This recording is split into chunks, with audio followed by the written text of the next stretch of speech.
पालिका निवडणुकीच्या निमित्ताने अजित पवार आणि भाजपमध्ये आरोप प्रत्यारोपांचा कलगीतुरा टोकाला पोहोचलाय। पालिका प्रचाराची सांगता होत असताना अजितदादांनी भाजपवर सिंचन बॉम्ब फोडला आहे। पवार यांनी भाजप आणि शिवसेनेच्या जुन्या कारभारावर जोरदार हल्ला चढवलाय। 1995च्या युती सरकारने पार्टी फंडासाठी पुरंदर उपसा सिंचन योजनेचा खर्च चक्क 110 कोटी रुपयांनी फुगवला होता, असा खळबळजनक दावा अजित पवार यांनी केलाय। पवारांच्या या आरोपामुळे राजकीय वर्तुळात मोठी खळबळ उडाली आहे।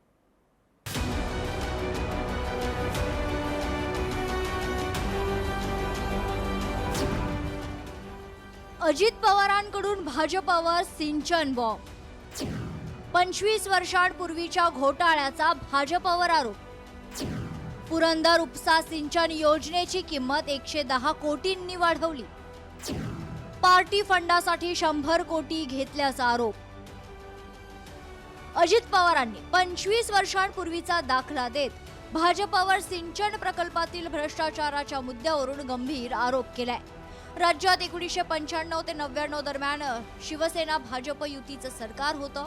त्यावेळी पुणे जिल्ह्यातील पुरंदर उपसा सिंचन योजनेची रक्कम 310 कोटी रुपये मंजूर करण्यात आली होती। मुळात या प्रकल्पाची किंमत 200 कोटी होती, मात्र पार्टी फंडासाठी 100 कोटी आणि अधिकाऱ्यांसाठी 10 कोटी रुपये वाढवण्यात आल्याचा गौप्यस्फोट अजित पवारांनी केलाय। फाईल काही केलेलं नाही। त्यात पुरंदर उपसा सिंचन योजना ही 330 कोटी रुपयाची झालेली होती। मी आल्यावर ती रद्द केली आणि मी त्याचा पुन्हा नवीन एस्टिमेट करायला सांगितलं। पत्रकार मित्रांनो 220 कोटी झालं आणि मग हे 100 कोटी वाढवत आहेत म्हणून त्या रिटायर झालेल्या अधिकाऱ्यांनी सांगितलं की आमच्याही लोकांनी 10 कोटी वाढवले। वास्तविक ते काढलं असतं तर अक्षरशः हाहाकार माजला असता, कारण सेक पुरावे होते, सह्या होत्या फाईलवर। काय आहे घोटाळा? 1995 मधील शिवसेना भाजपच्या युती सरकार काळातील प्रकरण। भाजपचे दिवंगत नेते महादेवराव शिवणकर हे तत्कालीन जलसंपदा मंत्री होते। संबंधित फाईल 1999 मध्ये काँग्रेसचे आघाडी सरकार असताना अजित पवारांकडे।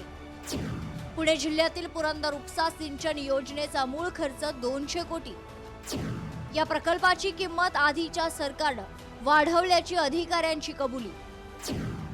पार्टी फंडासाठी 100 कोटी रुपये अधिक मागितल्याची माहिती। 10 कोटी अधिकाऱ्यांसाठी वाढवण्यात आले होते। संबंधित फाईल आजही मंत्रालयात सुरक्षित असल्याचा पवारांचा दावा। त्यावेळी पुरंदर उपसा योजनेचा अंदाजित खर्च 330 कोटी रुपये दाखवण्यात आला होता। या खर्चावर शंका आल्यानं अजित पवारांनी अधिकाऱ्यांना पुन्हा फेर सर्वेक्षण करून नवीन एस्टिमेट काढण्याचे आदेश दिले। आश्चर्याची गोष्ट म्हणजे नव्या अंदाजानुसार या प्रकल्पाचा खर्च अवघा 220 कोटी रुपये आल्याची माहिती पवार यांनी आता दिली आहे।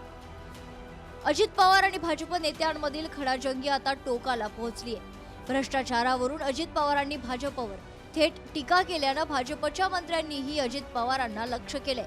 मुख्यमंत्री देवेंद्र फडणवीस यांनीही अजित पवारांवर टोलेबाजी केल्यानं दोनही पक्षातून आरोप प्रत्यारोप होऊ लागलेत। याआधी कोट्यवधीच्या सिंचन घोटाळ्यावरून भाजपनंच अजित पवारांवर आरोप करत त्यांना तुरुंगात टाकण्याचे दावे केले होते।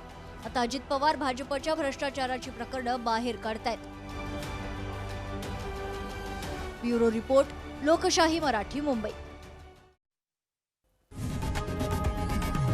लोकशाही मराठी ऐका, पहा, जागरूक रहा।